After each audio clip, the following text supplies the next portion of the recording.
The party started. Yeah, we're good. Okay. Good afternoon, everyone. We're here for bargaining session number 5, and I would like for everyone to go around the table and introduce themselves. My name is Christine Schroed, filling in for Michael Spellman as Chief Negotiator. Tyson Billock, Director of Professional Standards for the district. Carter Morrison, Assistant Superintendent for the district. Assistant Superintendent of Finance. Don Calderon, Director of Risk Management and Employee Benefits for the district. Jeff Raymond, Principal at Indiantown Middle School for the district. Thank Pat you. Holmes, MCEA. Susan Rayo, MCEA. Bonnie Barch, MCEA. Karen Rissadini, President, Martin County Education Association. Gary Simmons, Chief Negotiator for MCEA from FEA. Matt Thiebald, Martin County High School, MCEA. I'm Mary White, the Director of Curriculum and Instruction.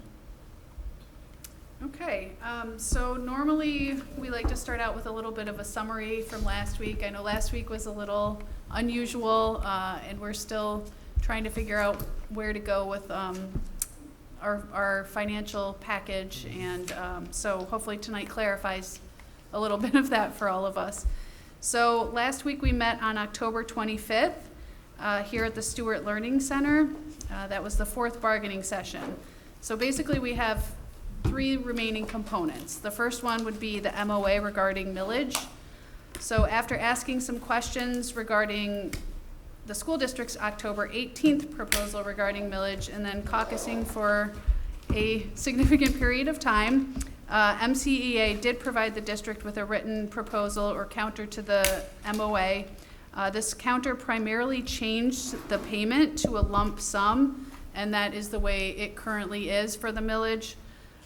The previous version had provided for payment throughout the year, but under MCEA's counter proposal, the initial payment would be made in early September. I think September 1st was the actual date in there.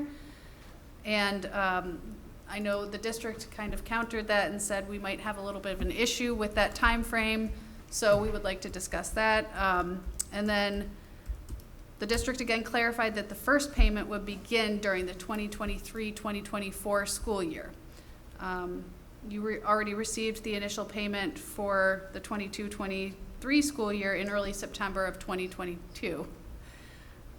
We are expecting a new proposal that I believe you indicated would be cleaned up for discussion this evening. You said we received the September for 22-23. Could you just read that? Because that was for 21-22. Yes, it was that the we funds. received it in 20. Correct. Okay. Correct. So you've received the funds from last year in September of 2022. Okay. So the next piece, the financial counter proposal was submitted by MCEA. At the beginning of the session, MCEA proposed the following counter offer regarding performance pay. Employees on annual contract would receive $1,800 for highly effective and $1,200 for effective. And then the professional services contract employees would receive $1,350 for highly effective and $1,012 for effective. The original amount, I believe, that was listed was $1,150, but then we looked at the formulas again and realized that that number should be $1,012. The total amount of this proposal was approximately $1.9 million. We had a caucus after that proposal was submitted for approximately 2 hours, after which, in addition to the draft MOA regarding millage and the financial counter proposal, the district was then provided with another salary proposal that was modeled after a neighboring district. This proposal suggested there would be a one-time adjustment to the base salary as follows. PSCs would be bumped by $1,360, an annual contract would be bumped by $1,020, and the total cost of this proposal was reportedly $1.5 million. It was unclear, I think, at that time, which is why Mr. Simmons and I had further conversations, whether this proposal was meant to replace the performance pay proposal or whether it was meant to supplement the previous proposal. So after almost 4 hours, the majority of which we weren't negotiating, and then with 2 MCEA proposals for consideration, the parties decided to review MCEA's proposals outside of the bargaining session. And then thereafter, clarification was requested regarding the proposals, as there was not sufficient time left in last week's session to caucus again and consider another new proposal. In discussing MCEA's proposals and obtaining clarification after session 4, Mr. Simmons and I had a conversation, and he indicated that the proposals submitted by MCEA were meant to be considered together with the $1.5 million in TSIA funds to be allocated to the one-time increase in base salary, and then the addition of the performance pay proposal totaling $1.9 million was to be considered as well. So I believe that the package totaled approximately $3.4 million. Our conversation indicated that the distribution of TSIA funds may not comply with Section 1012.22 of Florida statutes, so I know Mr. Simmons wanted to take a look at all of the numbers again, and he indicated he was going to essentially withdraw last week's proposals and then submit new proposals this evening. We TA'd on Article 8. That was a good thing, and it is our hope that tonight we can all be on the same page regarding all of the different pots of money and how Right. they will be allocated. So I will turn that over to you, Mr. Simmons. Okay. So I want to start with the salary proposal first, because I think that Sure. that's going to require the longest Sure. conversation. So I don't disagree with any of the summary that you provided on the record. That's pretty much accurate to my recollection of where we're at.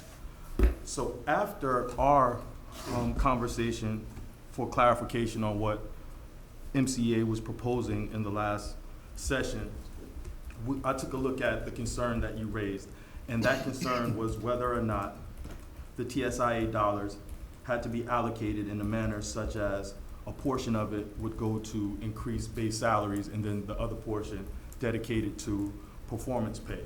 So I took a look at that with some of my colleagues who deal with this issue throughout the state, and I also looked into a couple of other school districts, sat down with 2 separate sets of superintendents to pick their brains about their understanding and their application of those dollars. So what we did was we wanted to look into school districts that were similarly situated to Martin County. And I wasn't able to find any of those districts that read this statute the way that you may be reading it. And I brought here a couple of examples to share with you. So first, in Dixie County, the 22-23 performance, agreed upon performance rate for highly effective was $1,000. For 22-23, effective was $750, and the grandfather increase was $750, so that's 75% of each other. In Collier, highly effective was $5,000, performance, 22-23 performance effective was $3,600, and then the grandfather received $3,600 as well, and that's 75% also. Then in Lake, we had 46-25 for highly effective, 23-13 for effective, 23-13 given to the grandfather. In Monroe County, 2,100, and the Lake one was 50%. In Monroe County, 2,100 to highly effective, 1,500 to effective, and 1,500 to the PSCs. And that was just under 75% of each other. In Hamilton, 1,580 for highly effective, 790 for effective, that's 50% different, and 1,300 went to PSCs. Osceola, 1,700 for highly effective, 1,250 for effective, that's a 75% difference, and then 1,300 went to PSCs. In Brevard, 1,400 for highly effective, 1,050 for effective, 1250 went to PSCs, and that's 75% of each other. Then we have Clay, 1250 for highly effective, 938 for effective, and the PSCs received 1,000.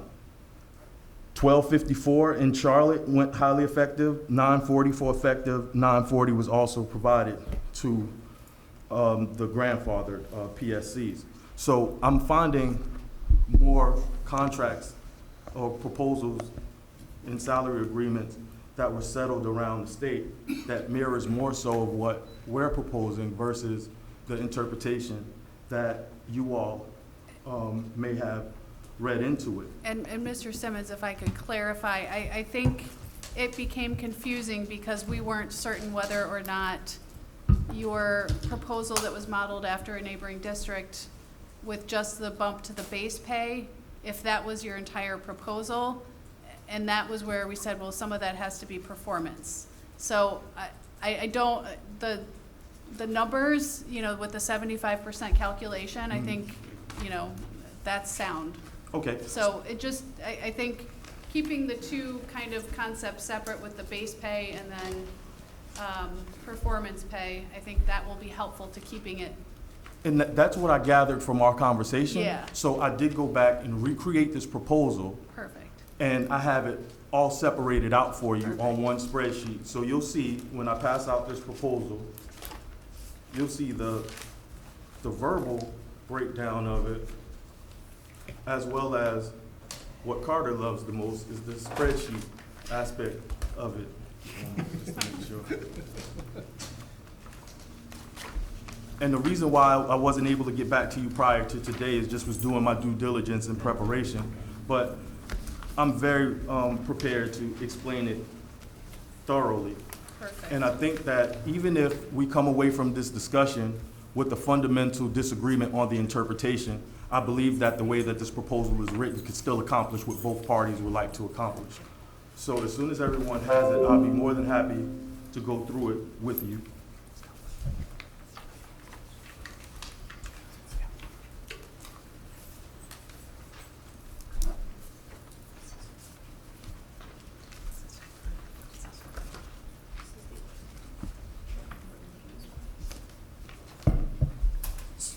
So you all would recognize this first page.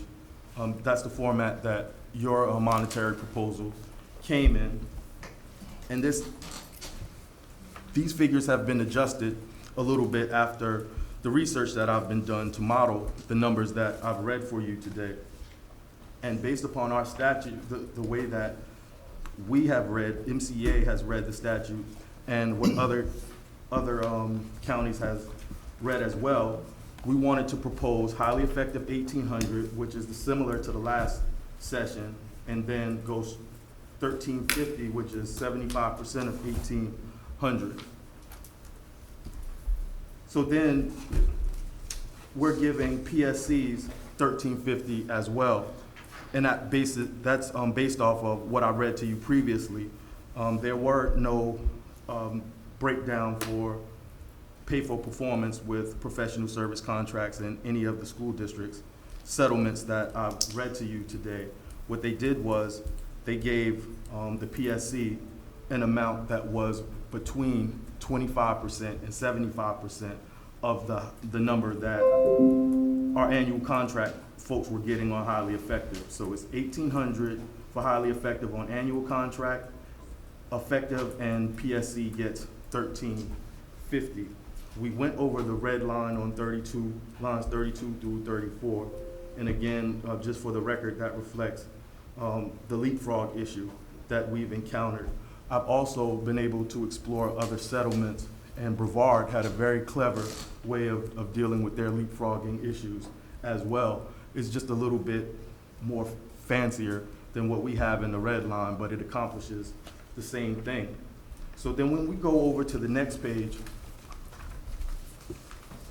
with the dollar figure breakdown, I want to take you through those numbers so that we'll be clear. So at the very top of it with allocation, you see 1,210,739. Now that number came from Carter's spreadsheet because what we wanted to do on our spreadsheet was to do the simple math. So we know that the TSIA allocation was a little bit over 1.5 million, but then when you take out the fringes, it's about 300,000 that you minus out of that. So Carter's number in his spreadsheet, after he minused out the fringe, was 1,210,739. So we wanted to work with the number after the fringe was taken out. And we have it split into 50-50. So this is the conversation that I was having with the other superintendents. Their understanding of this TSI allocation was, prior to reaching 47.5, 80% had to go to increasing the base salaries for our teachers in the classroom, and then the other 20% would go to those that are outside of the classroom until we reached 47.5, right? So now we have a 50-50 split because we've reached 47.5. So that 1,210,739 is divided in half, and it gives us 605,369 each. Then the next table is going to give you the percentage of the workforce that is on annual contract, and then the percentage of the workforce that are on professional services contracts or others. So that's what that math is. Now, this first table is our classroom teachers, and this reflects what we discussed last week. The amount to the PSC grandfather, and this is completely out of TSIA dollars, is 1,360 going to 416 staff members for a total of 566,240. 1,020 is going to the annual contract non-grandfathered, and 656 staff members for a total of 668,760. So the percentage is 75% of each other, 1360 and 1020, 75% of each other. Total number of staff, 1,072, for a grand total to the in-classroom teachers, 1,235,000. Then we go to the non-classroom teachers. For the PSC grandfather, they're also receiving 1,360 at 51 staff members, brings us a total of 69,724. For the annual contract non-grandfather would receive 1,020, and that's 81 staff members for a total of 82,347.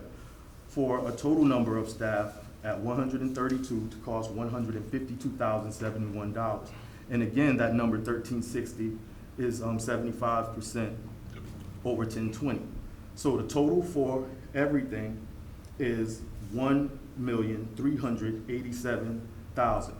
When we back out the number at the top, what we allocated for TSIA, you get 1,210,739. The cost to the district, without the pay for performance aspect of it, is 176,332.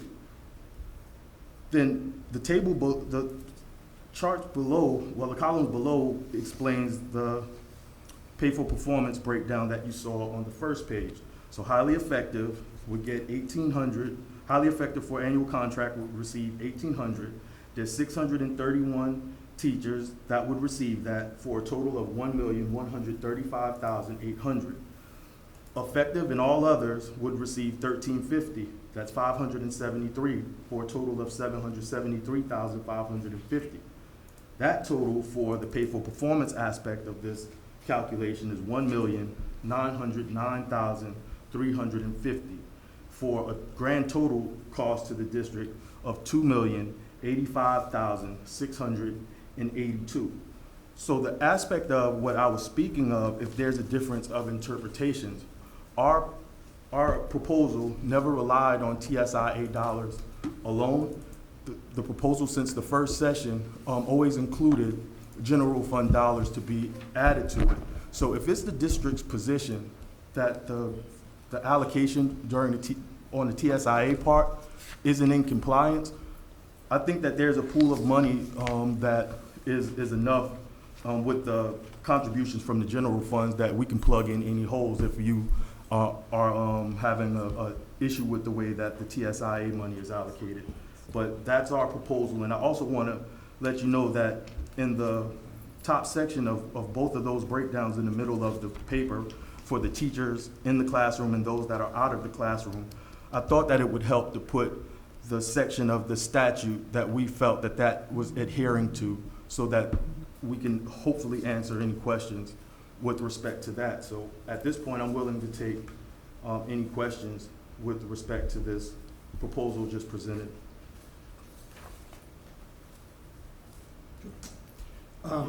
First one, do you know if I don't want to name the district, but do you know if the proposal from the district that you'd given us as a sample, Mhm. I'm going to call it that, Yes. to consider, do you know if that was approved by the DOE? To my knowledge, I asked for only those that were TA'd, ratified, and approved by the By district. DOE? The only one that hasn't was Collier that I read off to you, because that was just configured Right. last week. Okay. Okay. Are these districts that you read off Mhm. their results, are they already over the 47.5? Yes, I wanted to get similarly Right. situated school districts so that we're weighing apples and apples instead of apples and orange type scenario. So notice I didn't include Okeechobee's numbers Right. in this because we just reached Oh, no, 47.5 and then chose to go a little bit over. So I didn't include Right. Okeechobee's one in this. So at this point, we're not sure if the other district has been approved yet, but you knew there were others that were approved that you're referencing now. Correct. Okay, that's good. And I think the biggest thing that I wanted to relay with respect to that is just the shared interpretation of the, Sure. of the statute. So, I was gonna pull it up, I can pull it up there, but can you just pass around to Gary, question 10, that little bottom section there?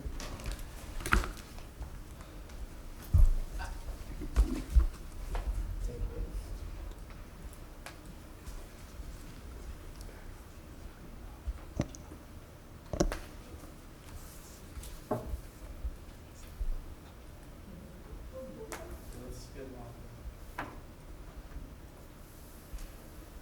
All right, so the document that you have in your hand is the frequently asked questions as put out by the DOE. Right. And question number 10, down here, just this section right here. So if I can explain something very complicated without damaging your brains. The TSIA money it's referred to as the first 50%. Mm-hmm. Let me blow that up a little bigger. Please. I'm gonna get rid of that side, but let's go here. Let's use that. So the pot of money is referred to as the first 50%, and then they call the second piece the remaining 50%, right? Mm-hmm. In loose language, the first 50% must be used to raise the base minimum of your classroom teachers. Mm-hmm. The remaining 50% can then be used, and this is covered in question 29, to give raises to those who did not get any money in the first round. So that's where you have your flexibility. In the Q&A that you have in your hand, it says, and I can read the whole thing, but it's just referring basically to the statute and what we can do. It says the funds may be used to further increase the minimum base salary past 47.5, provided the requirements associated with the first 50% continue to be followed. On question 1 at the top, it talks about how you have to use the first 50%. Mm-hmm. So we've been doing some consultation with the DOE on this, called them once or twice, and said, hey, wait a minute now. Does this require me, that language, to then use the first 50%, the $605,000, to raise the minimum, right? Mm-hmm. And then the remainder, which is the other $600,000, give some raises, which is what I worked with them on the first proposal that I gave you. Why the numbers magically worked is because the base minimum was going up by $1,200. Mm-hmm. The $900 up the schedule is 75% of that, so that was okay. However, my contact kind of gave me a caveat. He said, and I don't want to misquote him, that the department isn't necessarily looking at that component and they're giving some flexibility. But if an auditor were to pull this up and say, that's what it says in black and white, then we may have an issue. So we're doing some consultation with them. I shared the other district's proposal with them and said, hey, here's kind of what we received at the table, and we wanted to kind of pass it by you to make sure. And the contact that I'm working with said that he doesn't have all the information. I'll make sure I put that on the record. That he doesn't have all the pieces and parts. However, on the face of it, he's not sure if it would pass muster. And I said, why? He said, well, they're not raising the base in the proposal that you shared with us. So we're working with them to see whether or not we can overcome some of those hurdles. And I've passed a couple samples to him to say, okay, would this work, would that work, you know, that kind of thing, to make sure. So it's a little puzzling that other districts were approved, but different, I guess, the way they work, you got different program specialists, different interpretations, and I guess I'm only assuming it goes through a higher review at some point. Right. But rest assured that I have trying to work with the department to make sure that we make sure we're in compliance. So worst case scenario, at least from what I handed you, the first 50% may have to be used, and then we can work something. Right. You see what I'm saying? Yes, I do, and that's why I wanted to emphasize the fact that there is a substantial amount of dollars that we are proposing that comes from the district to plug any differences that we may fall or shortcomings that we may have with the distribution of the TSIA. And I will also want to say, first of all, I appreciate this, but your chief negotiator was gracious enough to send over these same questions and concerns. And that's what I based my conversations on with the other superintendents, was whether or not this issue was considered with, with respect to the way that they tentatively agreed upon. And then I called, we have colleagues that affectionately refer to themselves as BARS, and that stands for Bargaining, Advocacy, and Research Specialists.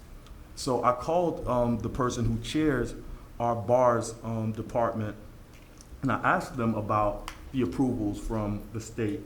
And she said, based upon the amount of agreements that she's been collecting, where I derived these numbers from, that the state has been very, very relaxed on some of this Correct. language. And the trend of those that settled and had these numbers are reflective of that. So we could try, if it's rejected by the Department of Education, we treat it the same way we treat it if it was rejected by either the school board or our members, and we come back to the table and we get it right. But is what we can confidently say is that our proposal, it mirrors similar proposals. Yeah, that's why it's a little puzzling when I was told that.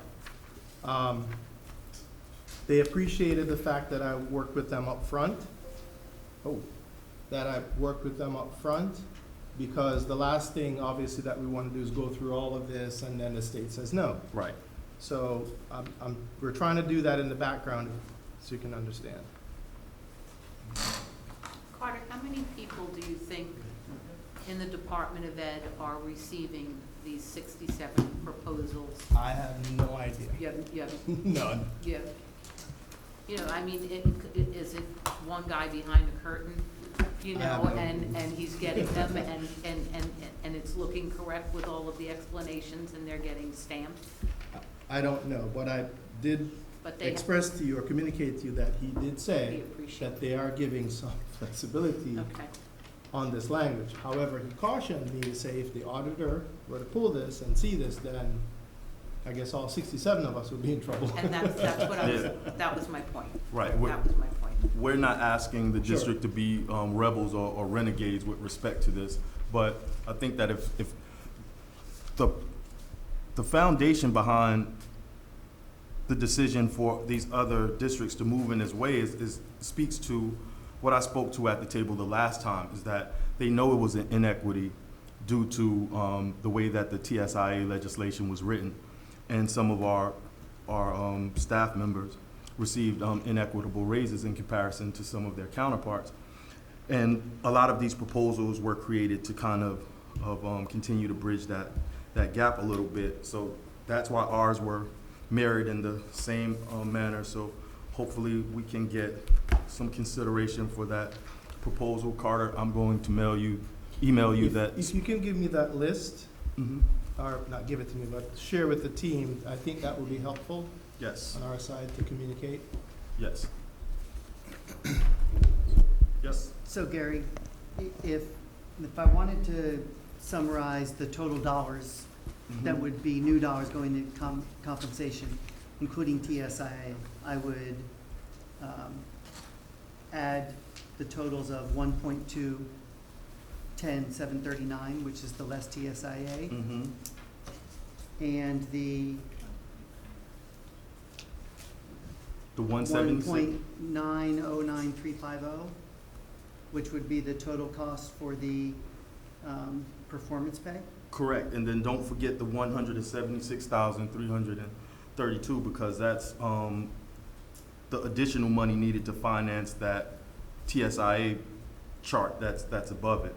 Okay. So we utilized all of the 1,210,739, but there's an additional 176,332. So to Gotcha. adequately get that number, if you're trying to calculate the TSIA, you just take that number in the red and then add the 1.2 million figure to it. So we're in the neighborhood of 3.4, 3.5. Yes, with the state through TSIA contributing a generous 50%. Okay. And I've said it on the record multiple times, but I think that it's not too repetitious to say it again, that the spirit of this TSIA dollars was to give the respective school boards and school districts a partner in increasing the salary, so that burden wouldn't be 100% footed by the school district. So we need to treat it as a partnership and not put the bulk of the responsibility on the TSIA dollars. We're asking the school district to contribute their fair share to increasing these salaries as well.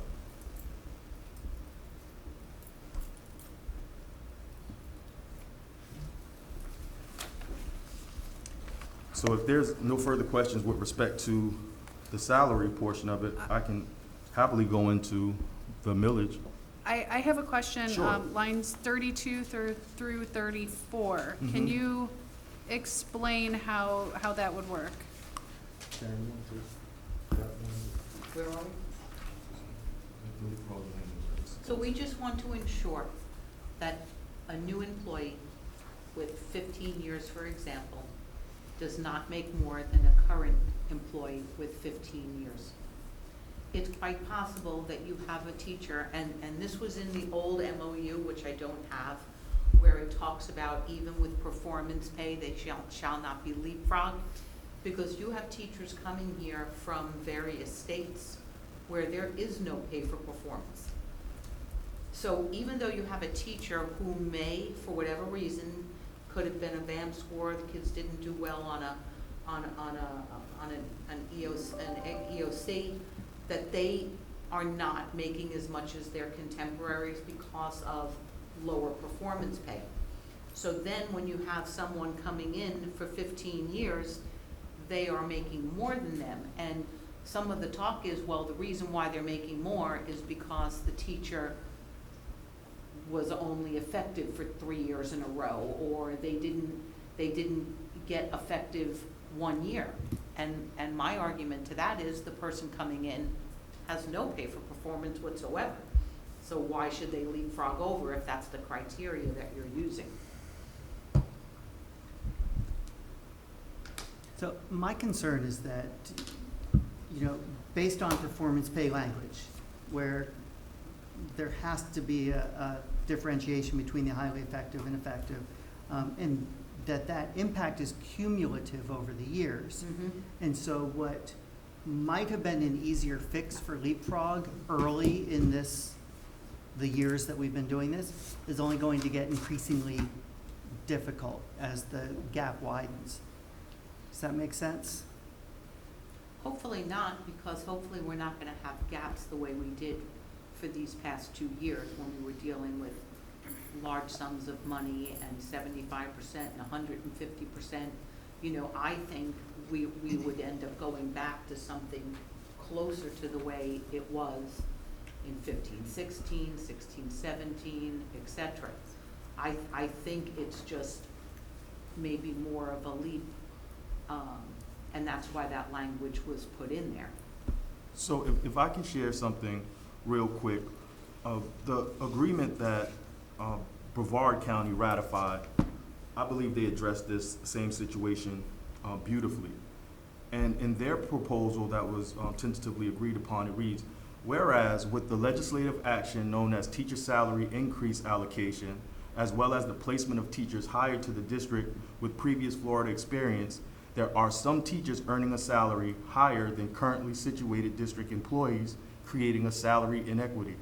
Now therefore, Brevard Public Schools agrees to resolve said inequities for the aggrieved Brevard Federation of Teacher Employees, working collaboratively to identify said employees, provided that the placement schedule is modified immediately as reflected in this document.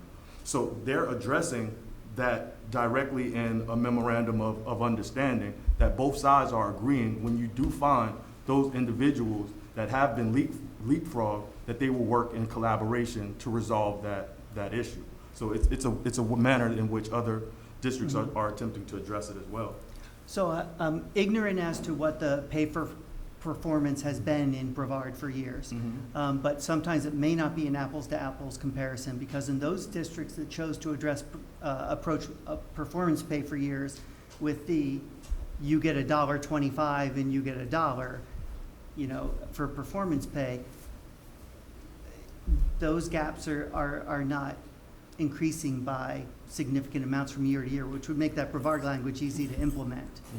But if I'm understanding correctly, with your proposal tonight, even as an example, with the TSIA money, we're giving more money to the grandfathered teachers than the annual contract teachers, Right. in an amount of $340. If we look down now at the pay for performance,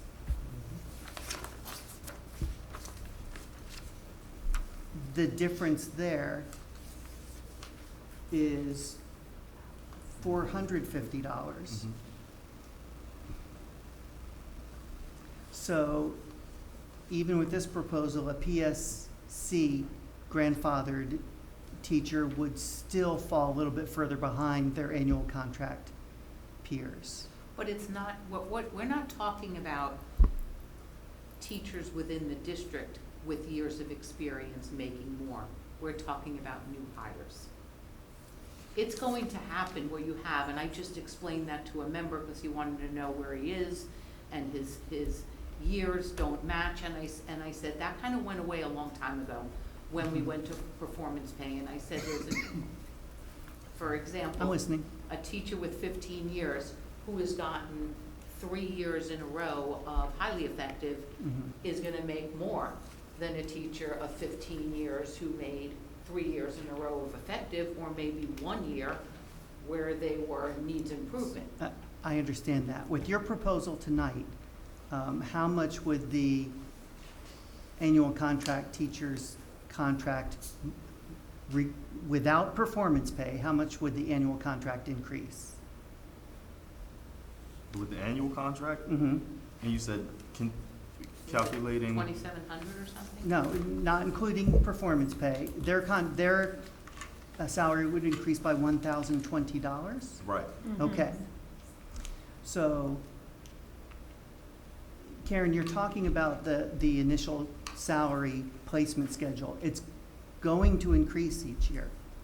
So, knowing that it's going to increase each year, most likely due to legislation, and the scenario you just laid out with the differences in evaluations and such, it's still going to lead to a situation, as is illustrated in this paper, where the gap widens between our placement schedule, potentially, and where our grandfathered teachers are.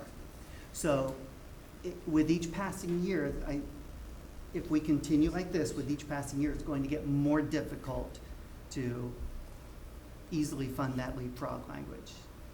Well, I don't think it will, because we will have met the 47.5 and the placements. So what makes it difficult now is that when we used to negotiate up until TSIA, our negotiated salary schedule was the placement schedule.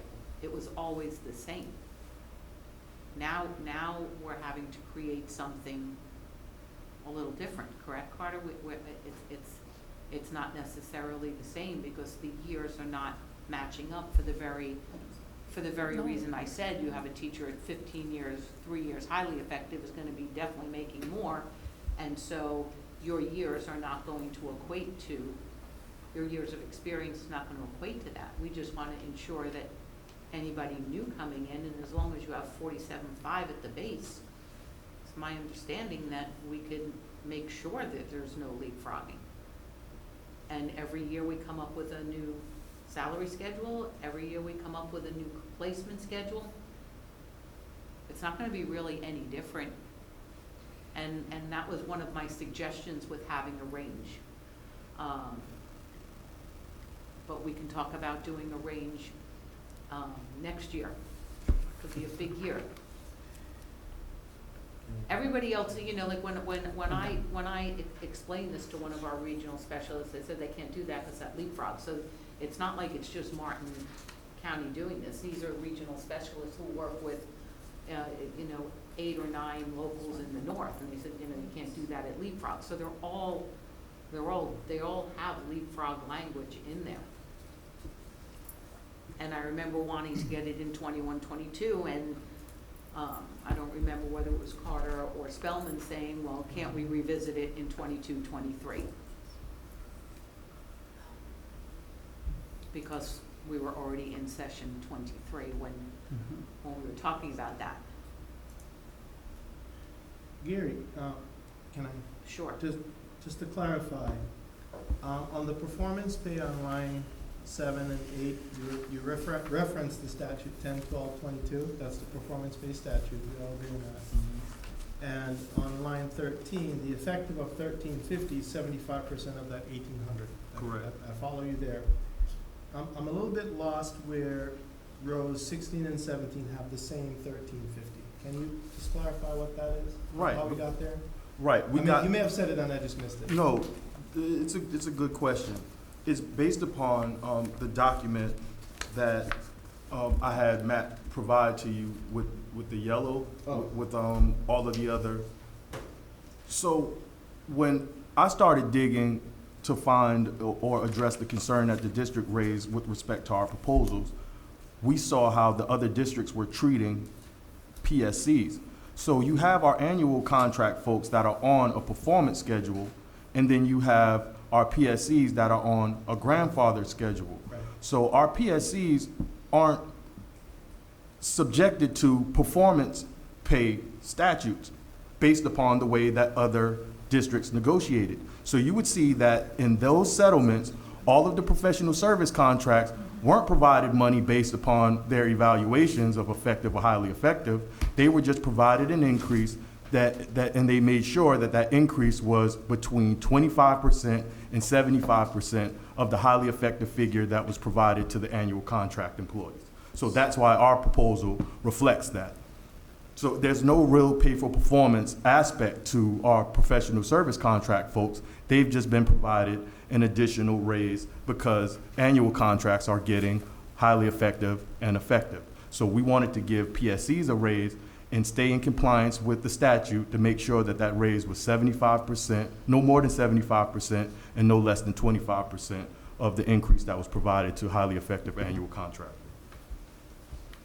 I think I understand what you're saying. The way it's kind of put all together this way, I understand what you're saying.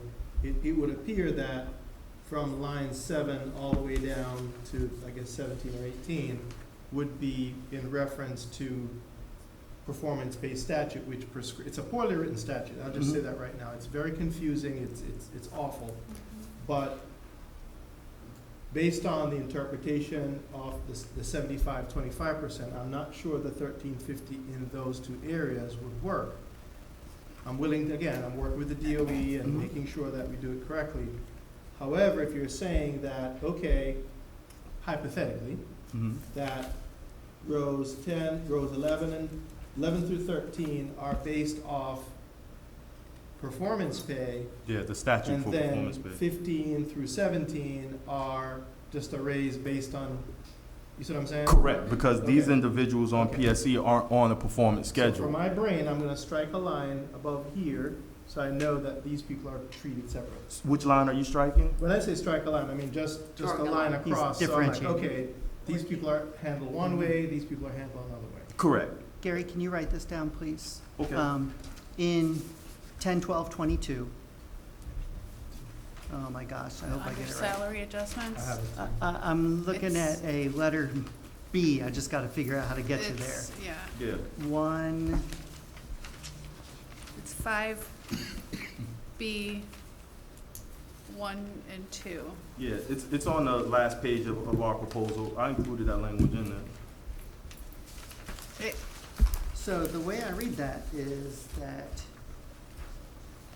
it says, so I'm gonna walk over and show you in the statute, because since I can't figure out the I citation. can pull it up on this. Because I want you to look at it Yeah. during a brief caucus, because to me, I see it, reading the annual salary adjustment under performance salary schedule for an employee, that one?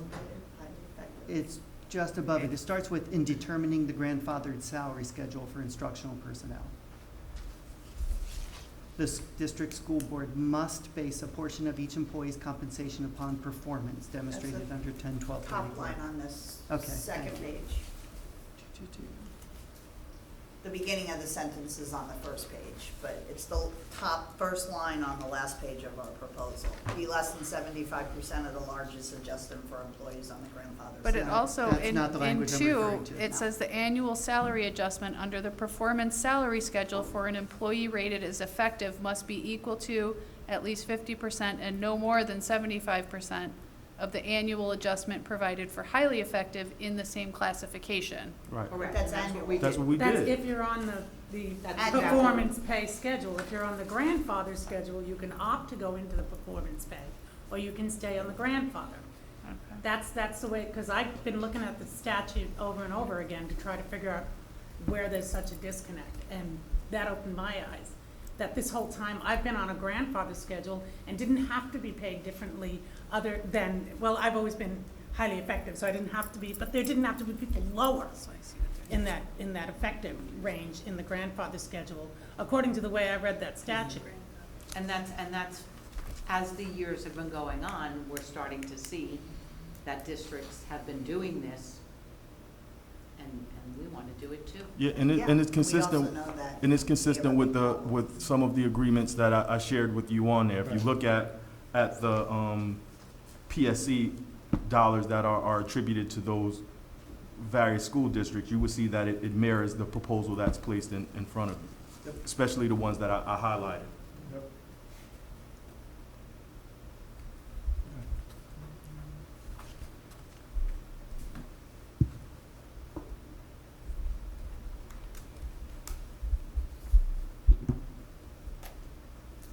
Does anyone else have any other questions on No. this? I think we're, Much appreciated.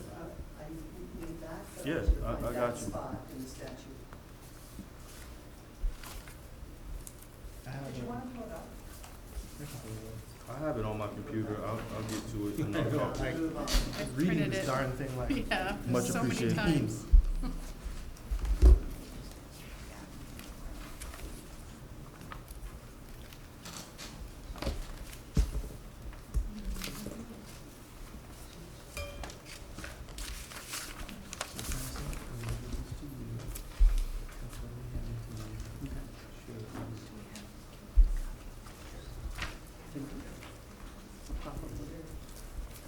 If they didn't put the alarm. We'll find out.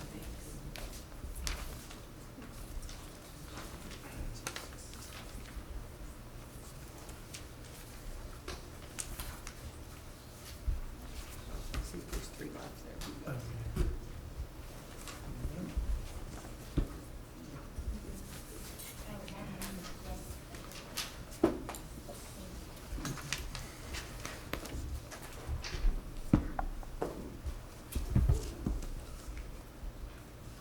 So everyone's received a copy of the millage proposal? So with respect to the summary of the millage proposal, there was one thing that we omitted in the recap, and that was Carter's catching in the previous proposal that was submitted, that we didn't include the true-up language. And that's one of the reasons why we wanted to pull it back to include that true-up language. So that true-up language could be found lines 52 through 58 on page 2. So that accomplishes the district's concerns with the true-up language. And in that same section, for 47 through 51, it's the issue of consideration for that September deadline. So this wasn't an easy conversation. This was a very, very difficult conversation. And what we were able to come up with was a way to not make this language date certain. So when I'm saying that, what we wanted to do was take into consideration what was being provided, the information that was being provided to us, and then the question that we wanted to ask is, at what point would this trigger a violation of the agreement, right? So if the expectation is to pay it out, at what point would it violate this agreement and go to a grievance point? So what we worked on was, in line 48, it reads, fixed awards. Awards above will be paid on or before the first pay period in September following the academic year to which the award applies. The millage stipend is subject to usual withholdings and taxes and FRS contributions similar to regular wages. So when we look at the pay schedule, it's our understanding that next year, the first payment in September is on or around September 7th, right? So if the expectation is for us to have it on September 1st, if this language was agreed upon, we wouldn't be in dangerous waters until after it exceeded the date of the first. And it would move with the schedule. Correct, correct. So we looked at that as a possible medium. So the expectation would be to get it as soon as possible, but what would trigger a violation of this agreement? So that's what we worked out with. And just like any and all languages that we have collectively agreed upon, there are situations that may arise, and we have labor management meetings on a monthly basis, and we have the ability to call emergency labor management meetings if necessary. We've exercised that ability through both sides to address situations on numerous occasions, right? And if there's a conversation that needs to be had and a discussion of a waiver, et cetera, then we can explore that if that event arises. Just like September is a high hurricane month. We've experienced that a few weeks ago. So if a situation like that is going to affect the outcome of the payment of these awards, then that would require a conversation to come to an understanding on both sides about that date. But again, it was a very difficult conversation, and I'm asking the district to take into consideration this language, because a lot of our folks on our side feel that we're conceding a lot with this language. And I think that it's a perfect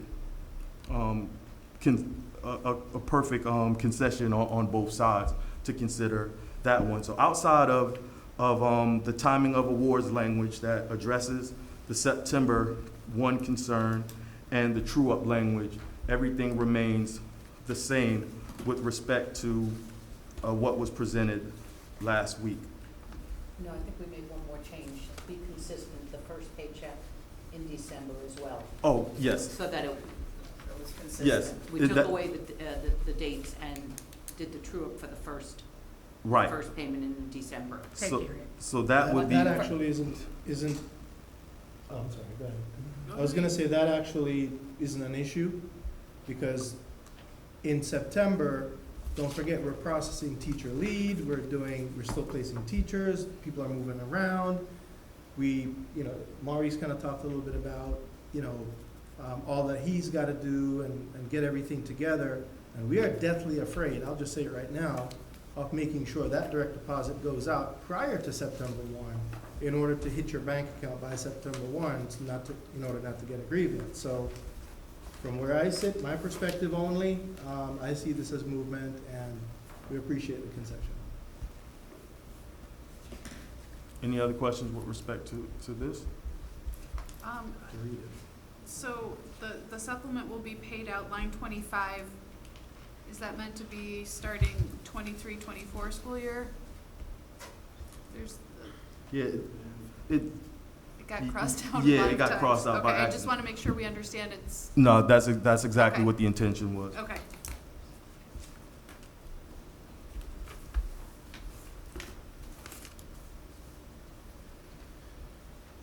These markups get tricky sometimes.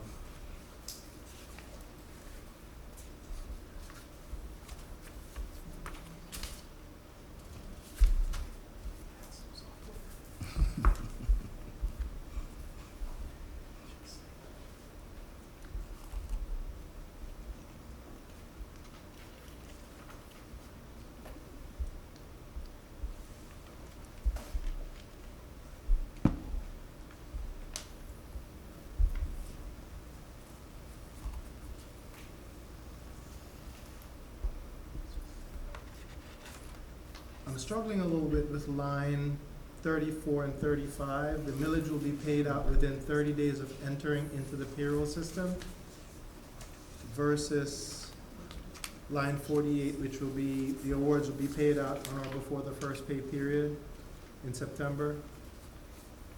Struggling a little bit with that. That new employees being processed that worked the last year.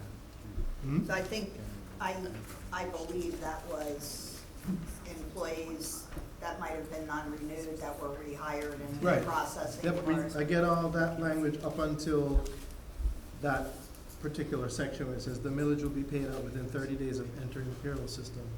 So I'm not sure if it's It sounds like it gives conflicting you with more the time. other language. Hmm? No, I think like it gives you more, it sounds. What good. that had to do with the non-renewals. It was Right, to so ensure that if somebody was hired, right?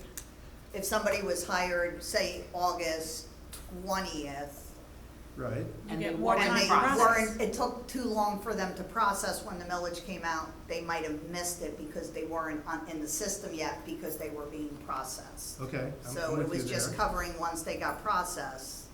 I believe that It gives was- you another 30 days once it's Okay. processed. processing by September. Yeah. As long as you start the processing on September 1st, so if you're hired and you start Or getting the- the process, right? Yeah, and we had that when we had September 1st in there, so, I mean, I think September 1st is good, or it could be the first paycheck. That might be, that might equal, but we're just Right, that would make it, consistent, And we may have to say in processing by the first Paycheck. payroll. yeah. We weren't focusing on that language, we were focusing on the other, now we Sure. have to go back.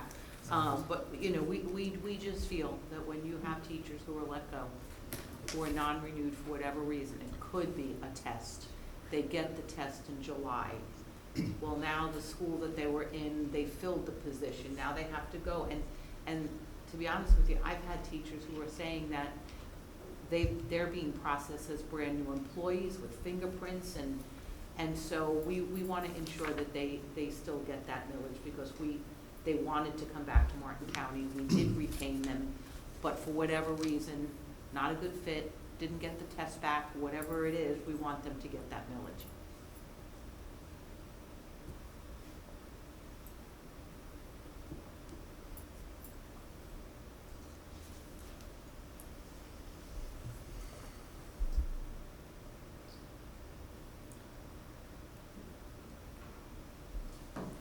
Excuse me.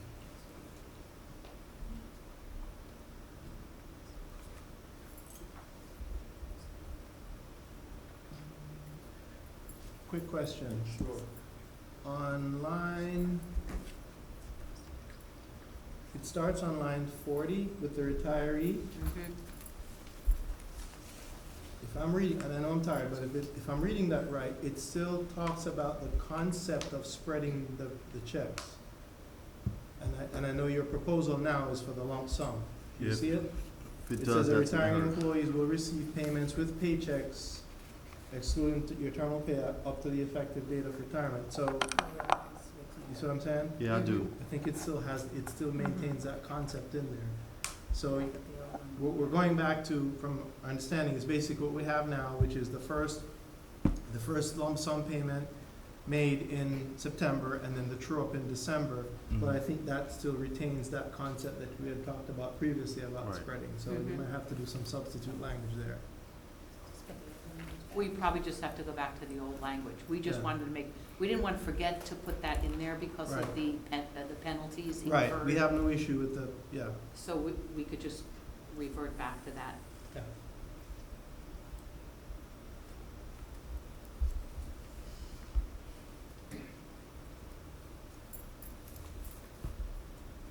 And the proportionate awards from 52 to 58 is just excerpting what we have now and just putting it in there. With the Lines timing, 52 to 58, the proportionate awards, is that just lifted from the current agreement? That was lifted from the current agreement, correct. Okay. Except for the change to the first First pay pay period period, in December. Right, right, instead of right. a- Correct, Instead of a hard date. correct for pointing that out, yep. yeah, so we did change it. We did that, yeah. Yeah. We just missed the retirement one. Yeah, we missed that.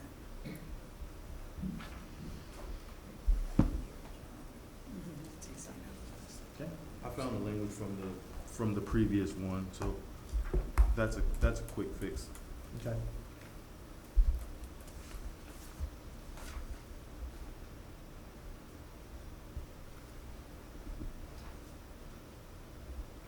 I think we just have to change it, will receive retirement distribution upon effective date. We don't, Upon retiring.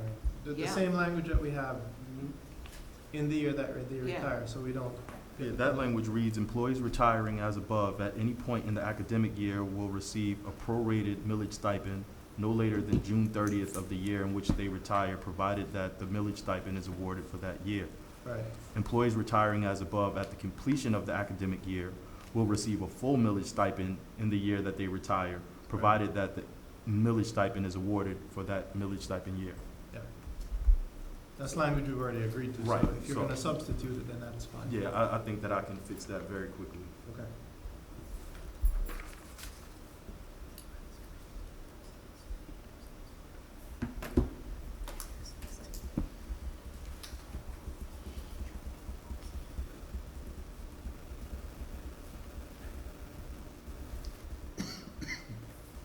Tyson, you have a question?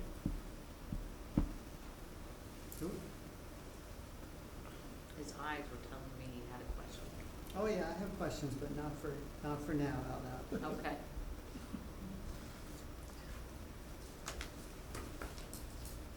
So I'm thinking that our team would want to caucus.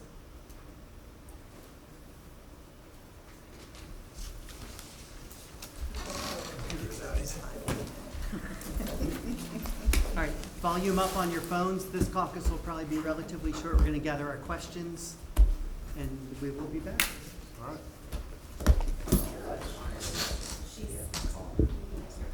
Okay, we're back from caucus, and first I wanted to say thank you for submitting this proposal. It is very easy to understand, so we are able to go back and we would like to have some more discussions and analysis of these numbers.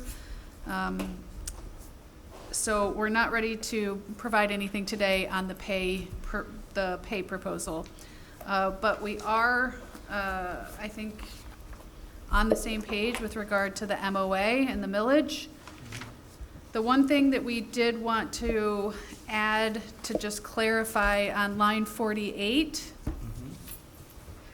where it says awards above will be paid on or before the first pay period, we'd like to change that to date, just so it's clear that whenever that pay date is, that's when, I think payroll and pay period are a little bit different than the pay date itself. Pay date. Pay date. Just change the word period to date. Period to date. Okay, you don't want a Yeah, number, pay date, because pay date. yeah, I No, was like, that's just- gonna change everything. No. No. No, and we do appreciate the concession with the time, because that gives them time to get that processed for everybody. So I think with the retirement language that we talked about, and I think we needed to tweak the true-up language. I don't know if you're willing or able to do that, and then email it to us so we can read it over, and then I think, I did it already, and I Oh, just perfect. captured the change that you recommended. Perfect. So you'll have that momentarily. okay, and then we'll take a look at that, and we should be able to sign on that next week.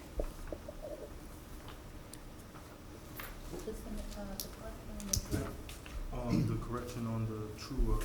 Because we had, first, pay date, you want pay, Yeah, just to make it Date, consistent. Okay, Pay okay. date. And I just want to convey my payroll manager's thanks for your consideration of the date. She said, thank you.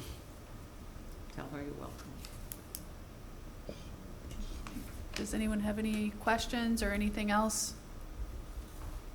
So it'd be pay date in No. December too.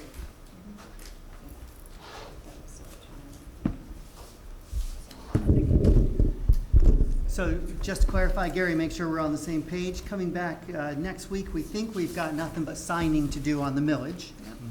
And then we have all aspects of the financial package in terms of performance pay and any base pay to iron out from there. Anything else? I think that's it. Perfect. And I'm pressing send on this email, and it reflects the changes that we discussed with changing period to pay date, the retiree language, and again, the true up language. So you should have that in a moment. He's got this too, right?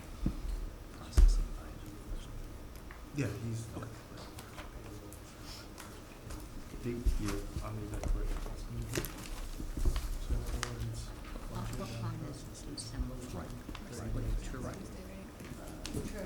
We're scheduled for next Tuesday, right? Correct. Okay, okay. It was on the second page. Then I think we'll see you then. Thank you, everyone. Thank you. Okay, I see it.